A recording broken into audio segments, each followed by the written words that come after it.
bila you naik jadi leading stewardess, so kalau nak tahu leading stewardess tu pangkat dia atas sikit pada steward dengan stewardess. Atas pada leading stewardess, chief stewardess. Atas lagi in-flight supervisor. Itu yang pakai kebaya merah tu. Just for your info. Ramai tanya pasal ni. So, bila jadi leading stewardess, tanggungjawab dia kalau dekat di 737, tanggungjawab satu kapal. You punya tanggungjawab. Tapi bila wide body, you hanya di kawasan zone U saja ataupun di ekonomi sahaja. Okay, just for your info juga. Ini your experience. Ada tak yang flight yang macam kru-kru you menyusahkan hidup you ataupun passenger yang menyusahkan hidup dan kerja you? Okay, I jadi leading lama tau. Lepas renew contract, 2 years later, lepas renew contract 5 years tu, because I request untuk turun dual fleet, I was lucky enough to be offered as acting. So I jadi acting leading for 2 years. Lepas tu immediately tu after that dia orang masuk ke I to the next class of leading conversion lah. Lepas tu I punya batchmate semua senior. Tapi okay, fine, I tak kisah. So jadi leading ni adalah tanggungjawab yang sangat besar, tapi at the same time I rasa macam best gila. I suka. Because I'm in charge. Jadi mother lah, mother. Jadi mother. Bunyi macam gila kuasa, tapi no. Because experience dulu-dulu, kalau kena taruh ke masuk briefing room, orang tanya safety question ke, orang tanya pasal immigration. Sebab mu experience banyak so senang, merasa senang lah gitu. Sebab benda tu okay, fine, nak masuk briefing, you bagi working position. Lepas tu you tanya airport name. I'm sure all your crew knows the airport name. Tak ada lah seorang pun clue macam, oh kita tak tahu kita gimana ke. No, that kind of thing. Macam CIQ semua tu tak perlu tanya masa briefing. It's waste of time. You just get to safety saja. Tanya basic safety. Location tak perlu. I'm sure crew semua dah tahu. Sebab kita pergi training tempat yang sama. So, tak perlulah. Okay, location. Bagi tahu location. Oxygen bottle, BCF. Itu wasting time semua tu. So, masa I jadi leading tu, I try not to do that so much. But I check on validity. I just want to make sure that they know what they're supposed to do. Itu je. Benda macam tu 10 minit je. So kita tak payah briefing lama-lama sangat. Just get to know each other. Lepas tu nanti kita jalan pergi kapal tu, kita borak lah, get to know each other. Break the ice kan. And the pressure in the briefing room to especially D-fleet or wide body is when you have that level of seniority dan junior. Betul tak? That segregation tu buat you rasa tak close to your colleague. But lepas flight tu kita rasa je close lah bila you dah get to know each other on board. Tapi I don't want that. I nak kita sampai, kita terus mesra. That's because we want to have a good flight, right? Yes. So kita kena get to know each other secepat mungkin. So I try not to have that pressure bila you tak boleh jawab soalan safety. Crew senior macam, bodoh pilih ni. Kan? I don't want to have that. I always put in my mind, okay, tak nak orang boycott each other, tak nak orang pandang slack. So kalau you tak pandai, you tanya. Macam tu je. Kalau you tak tahu benda ni, you tanya. You don't have to put pressure on the other crew. Sebab at the end of the day, it's your crew juga all the way. So we try to have as much fun as possible and make it memorable. At the same time, jangan lupa pasal knowledge lah. Macam what we were supposed to do, what we supposed to know lah. Tu je lah. Tak pernah taruh lah. Tak pernah. Siapa fly kan, I cakap I taruh. Walaupun tak ada ke kru macam? Adalah yang attitude tu. Ada. Mau naik angin ke apa tak ada? Jarang lah. Jarang. Memang tak ada. Memang tak ada. Tech crew ada. Oh, okey.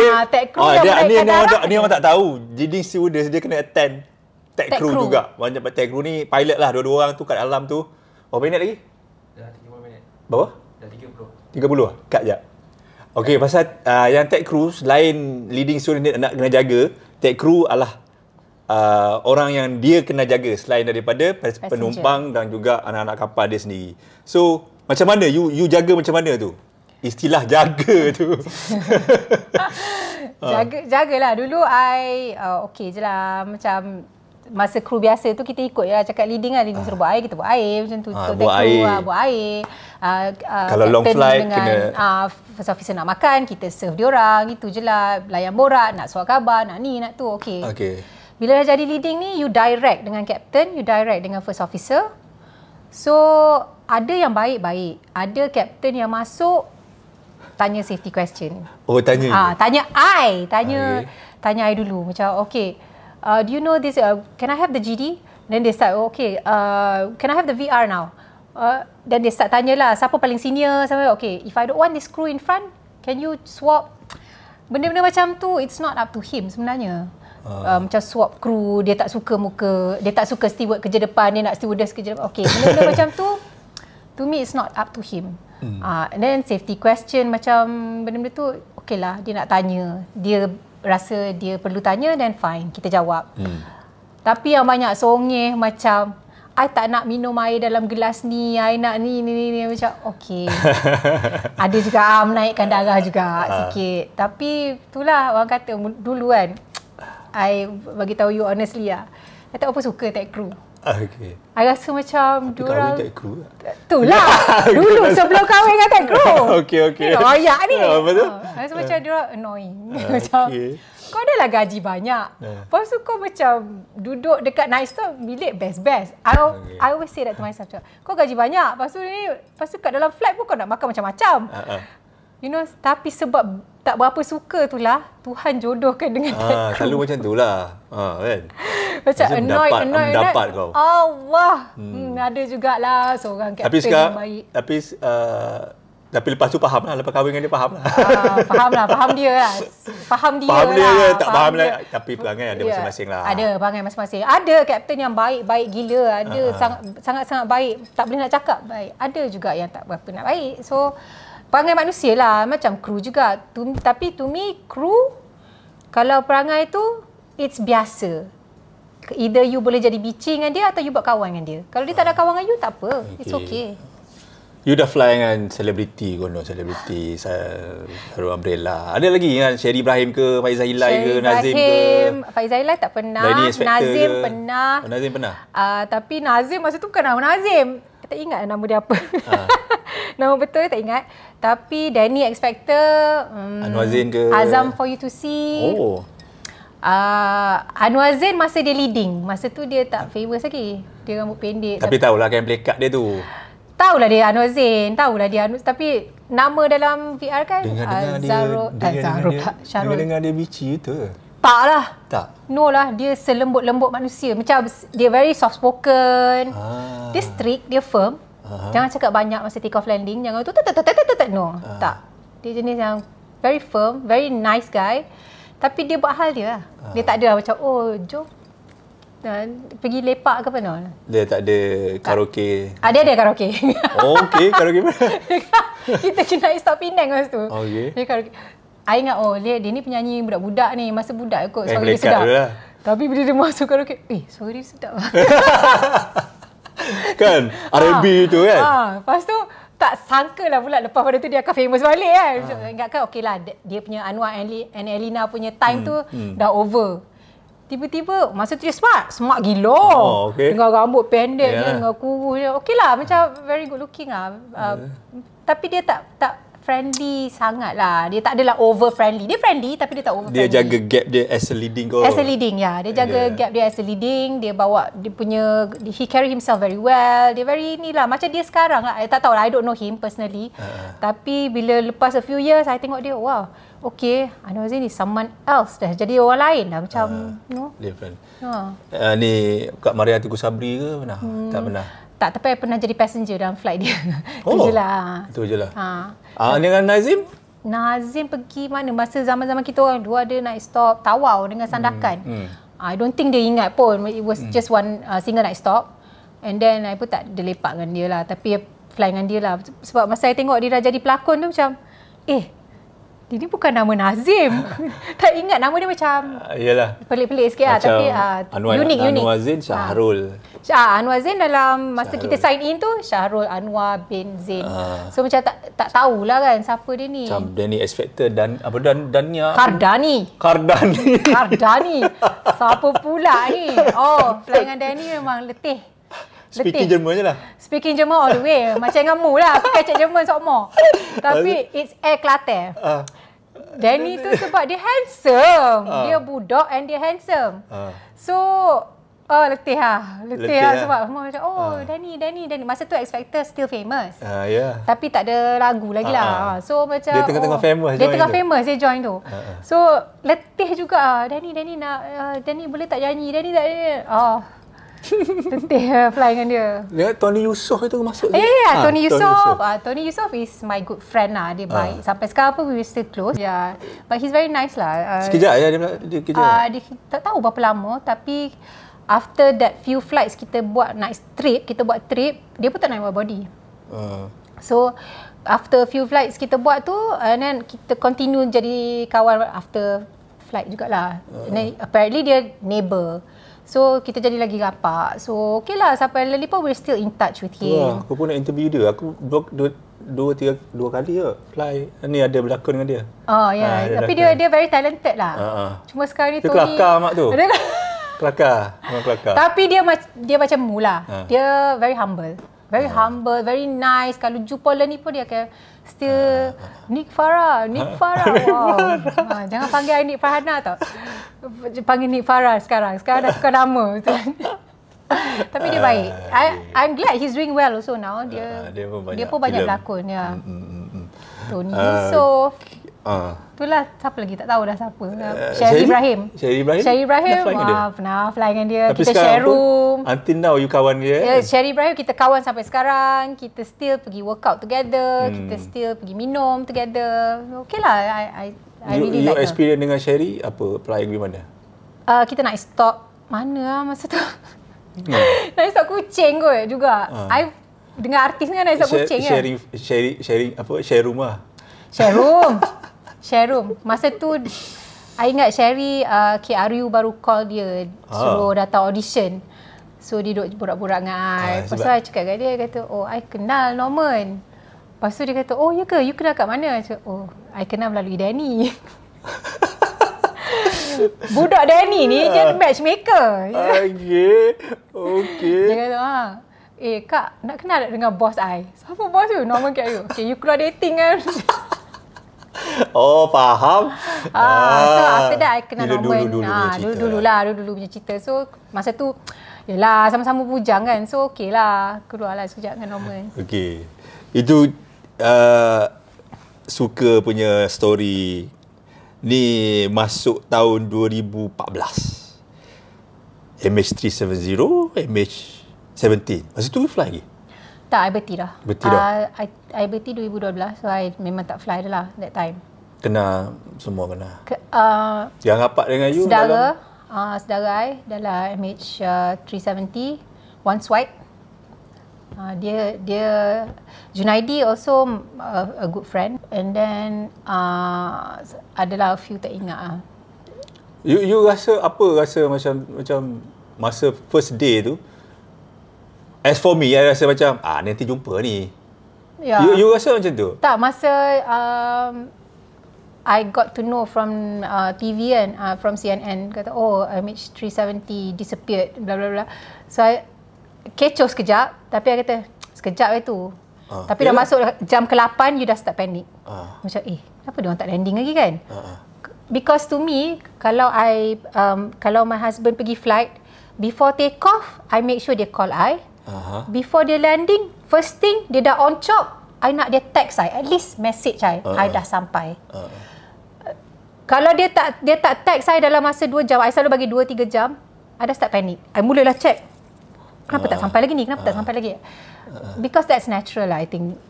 Sebab kita pun kru kan. So bila dah 8 jam tu kau tak landing lagi, something must be wrong lah. But both A370 punya tech crew is my husband's friend. Lepas tu jadi pula MH17, my husband's close friends. So benda tu impact on him a lot sampai terbawa-bawa ke kita orang. So tu memang susah lah. Masa A370 tu dengan bila dapat my husband call office, dia dia tanya, can I have the crew list who was on board. So bila kawan dia kat office bagi list, so he shared the list with me lah, dia tunjuk lah kat I. Saya kata, oh one swipe ada. Lepas tu I call kakak one swipe, cakap, betul kan ni one swipe? And then kebetulan Laila tu my senior 2 batch. Nak check on her on that time, I think dia pun serabut. So I macam, okay tak payah call dia lagi lah. Tunggu update from the sister. Lepas tu Junaidi, Linda tu my senior kat sekolah, wife Junaidi. So semua related je, macam kenal Sanjit ke ada one Sanjit. dia one batch junior. So macam semua kenal lah, tengok crew list macam kenal macam tak rapat tapi kenal. So you rasa macam okay, what happened to them? But after that I takut nak bagi my husband pergi kerja. I nangis every day kot, jangan pergi kerja. Dan dia kata, habis nak suruh makan apa? So, jangan pergi kerja lagi. Masa tu dia dengan MAS lagi kan? Dia stay dengan MAS. Lepas tu 3 days after that dia nak kena pergi kerja. Serabut lah macam, jangan pergi kerja dulu boleh tak? Sabar dulu boleh tak?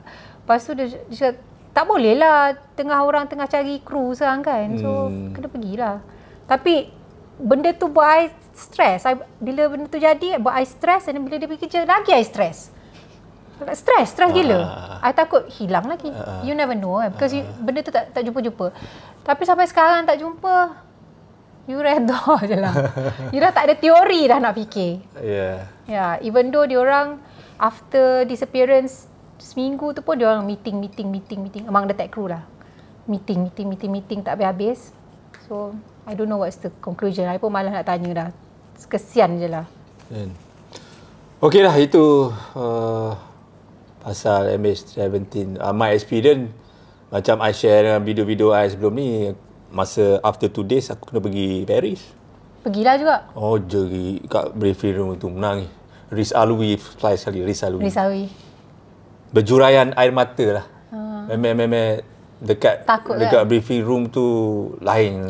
The environment dia punya ni. Ni 370 ke MH17? Masa ni 370 lagi. Di London. Masuk flight tu pun jadi blur lah. Tapi suasana yang suram lah. Dan masa tu kita yang patut great passenger, tapi passenger yang comfort kita lah. Terbalik sebab kita senyum tapi passenger boleh rasa yang kita sebenarnya bersedih. Mata masing-masing merah, stewardess mata masing-masing.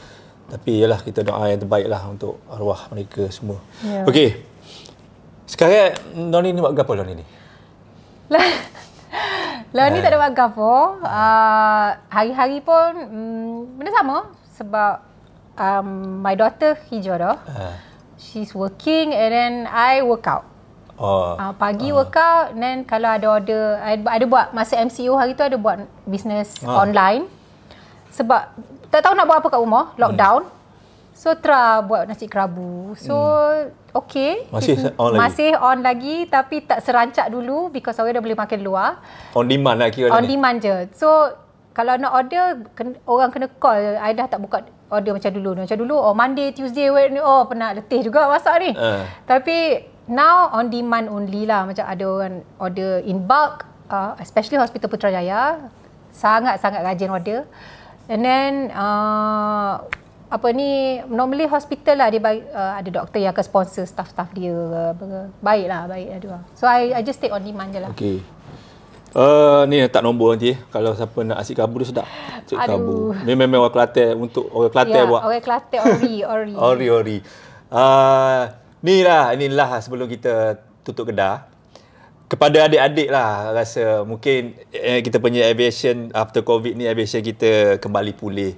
Mungkin saya dengar dia dah cerita Qatar dah buka, Flynas dah buka, yang a few company airlines yang dah buka, Scoot pun ada yang dah buka untuk ni, untuk recruit. Cabin crew. Okay, so maybe tips daripada you as leading stewardess dulu.